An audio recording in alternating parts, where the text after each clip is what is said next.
This video is for awareness and educational purposes only. All tests were informed on devices owned by participating students with their informed consent in a controlled environment. No harm was intended. We do not provide step-by-step hack instruction or distribute malware, and we do not support illegal or malicious activity. Defend Exploit Lab is not responsible for any unlawful use of the information shown. আসসালামু আলাইকুম cyber security and ethical hacking ক্লাসে আপনাকে স্বাগতম। আজকে আমরা দেখাবো কিভাবে একজন হ্যাকার যে কোনো কম্পিউটার বা ল্যাপটপ ডিভাইসকে হ্যাক করতে পারে।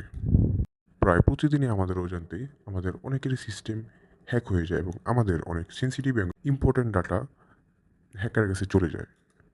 আর হ্যাকার শুধু আমাদের সিস্টেম হ্যাক নয়, বরং আমাদের পাসওয়ার্ড, আমাদের ওয়েবক্যাম, আমাদের সিস্টেমের সমস্ত অ্যাক্সেস পেয়ে যেতে পারে। আমার একটা নির্দিষ্ট পোর্ট ওপেন করতে হবে, যেই পোর্টের মাধ্যমে আমরা অন্য আরেকটা সিস্টেমের অ্যাক্সেস নেব। তো আমরা সার্চ করব উইন্ডোজ ডিফেন্ডার ফায়ারওয়াল লিখে, তারপর আমরা ইনবাউন্ড রুল নামের অপশনটি ওপেন করে নেব। এখানে দেখা যাচ্ছে বিভিন্ন পোর্ট। তারপর আমরা যেই পোর্টের মাধ্যমে অ্যাক্সেস নেব সেই পোর্টটি ওপেন করব। এই জন্য পোর্ট সিলেক্ট করে এখানে আমাদের নির্দিষ্ট বা আমাদের কাঙ্ক্ষিত পোর্টটি দিয়ে দিব। আর এখান থেকে অ্যালো কালেকশন করে নেক্সট করে দিব। তারপর আমরা যে নামে ইনবাউন্ড রুটটা সেট আপ করতে চাই সেই নামটা এখানে দিয়ে দিব। দেখেন তাহলে আমাদের পোর্ট ওপেন হয়ে গেছে। আমরা আমাদের সেই পোর্টটিকে সার্ভারে লিসেনিং করে দিব।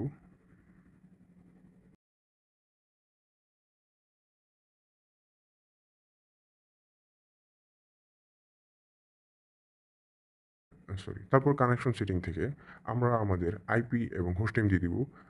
আর আইপি আমাদের কমান্ড প্রম্পট থেকে আইপি কনফিগ লিখে পেয়ে যাবেন।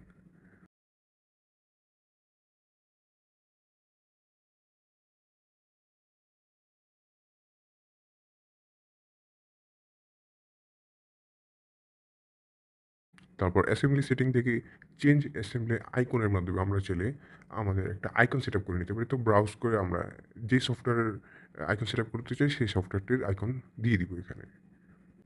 তো এরপরে এখান থেকে অবশ্যই আনেবল কিলোবার ওপেন করে নেব।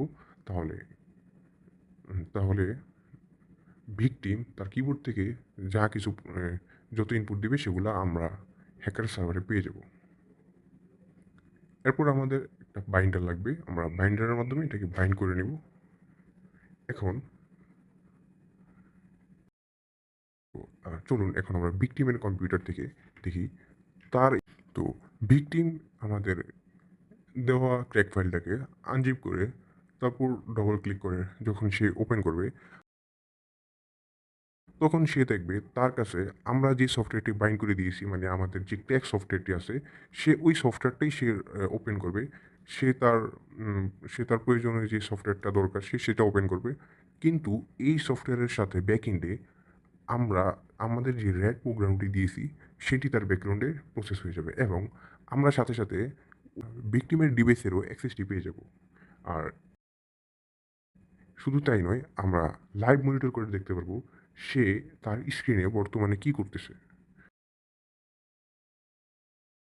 যেহেতু সে আমাদের স্টুডেন্ট, আমাদের সাথে ক্লাস করতেছে, এই জন্য তার ইন্টারফেসটা এরকম দেখাইতেছে।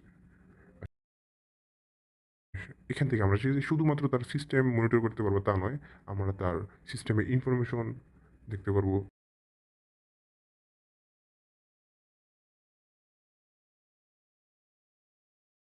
আমরা তার সিস্টেমের ফাইল ম্যানেজার অ্যাক্সেস নিতে পারবো, ফাইল ম্যানেজার দেখতে পারবো। তারপর শুধু তাই নয়, আমরা চাইলে তার সিস্টেমটিকে সম্পূর্ণ আমাদের কিবোর্ড এবং মাউসের মাধ্যমে আমরা কন্ট্রোল করতে পারবো।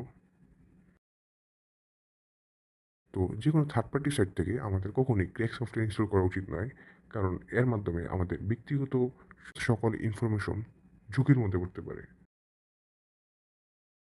আমরা চাইলে ওয়েব ক্যামের মাধ্যমে সে বর্তমানে কি করতেছে তার বর্তমান ফুটেজ দেখতে পারবো।